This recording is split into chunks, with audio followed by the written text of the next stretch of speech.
हो, इथवर हे सगळं सुरू होतं. तोच आता एकनाथ शिंदे गटाच्या अधिकारावर भाजपची कोराड कोसळली आहे.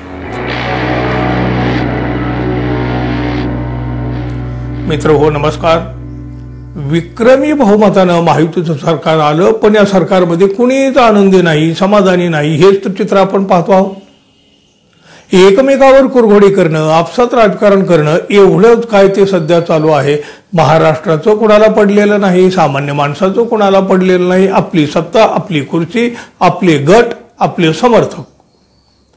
कोण कधी कोणावर कसा डाव टाकेल आणि कोणाच्या पायात कोण कसा पाय घालील हे देखील आता सध्याच्या काळात अजिबात सांगता येत नाही. आणि त्यात भाजपला आता एकनाथ शिंदे तर नकोसे झालेले आहेत.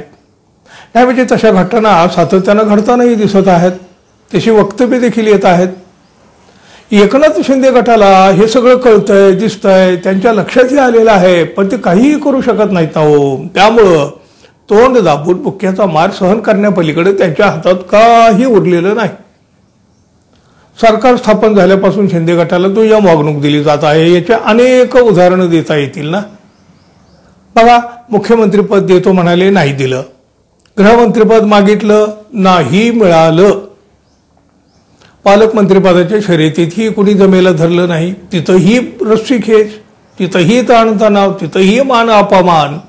हो, इथवर हे सगळं सुरू होतं. तोच आता एकनाथ शिंदे गटाच्या अधिकारावर भाजपची कोराड कोसळली आहे.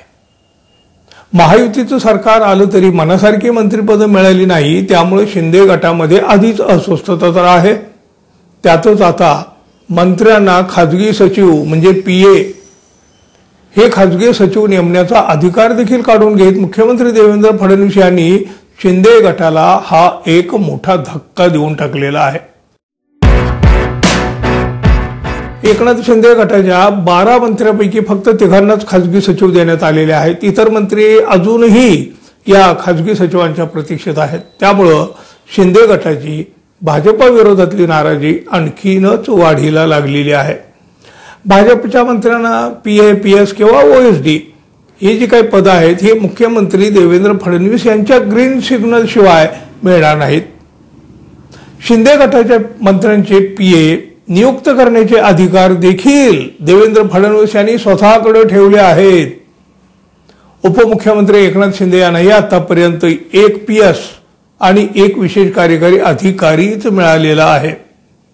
बघा, शालेय शिक्षण मंत्री दादा भुसे, परिवहन मंत्री प्रताप सरनाईक हे कॅबिनेट मंत्री आणि राज्यमंत्री योगेश कदम यांनाच अद्याप खाजगी सचिव आहेत. शिंदे गटाचे कॅबिनेट मंत्री गुलाबराव पाटील, संजय राठोड, उदय सामंत, शंभूराजे देसाई, भरत गोगावले, प्रकाश आंबेडकर आणि झालंच तर ते राज्यमंत्री आशिष जयस्वाल यांना अद्यापही PA देण्यात आलेले नाहीत. त्यामुळं मंत्र्याकडील फायली तशाच धूळ खात पडून राहण्यास सुरुवात झाली आहे. मंत्र्यांचे PA हे शासकीय सेवेतील सुपर क्लास 1 अधिकारी असतात, पण मंत्री कार्यालयात त्यांची नियुक्ती करण्यापूर्वी त्यांच्या मुलाखती आता मुख्यमंत्री फडणवीस यांचे विशेष कार्यकारी अधिकारी अतुल वजे घेत आहेत. बघा, कोणाच्या मुलाखती कोण घेत आहे. आम्हाला संपूर्ण प्रशासकीय यंत्रणेची कल्पना आहे, पण पक्ष संघटनेतील एक व्यक्ती मंत्र्याकडील नियुक्तीबाबत आपले भवितव्य ठरवणार आणि यावरूनच या क्लास 1 अधिकाऱ्यामध्ये अस्वस्थता आहे.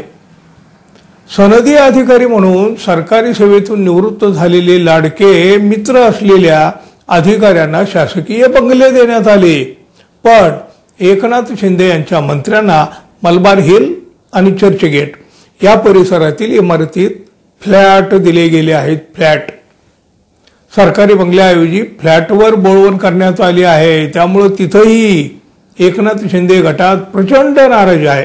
म्हणजे दुय्यम स्थान, जिथं संधी मिळेल तिथं दुय्यम स्थान.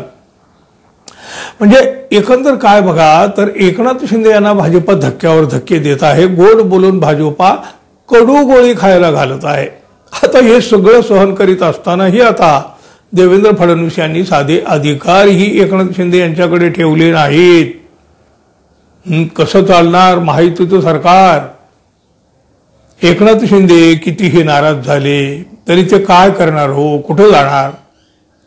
भाजपचे नवे नवे रंग बघत बसणं, ते सगळं सहन करणं, यापेक्षा आता ते काही करू शकत नाहीत, काहीही करू शकणारही नाहीत.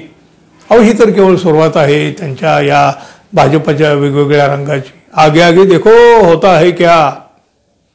खूप काय पाहायचं आहे अजून. तोपर्यंत मित्रांनो, आपल्या चॅनलला अजून सबस्क्राईब केलं नसेल तर कृपया सबस्क्राईब करावं ही अपेक्षा आहे. धन्यवाद. पुन्हा भेटू. तोपर्यंत नमस्कार.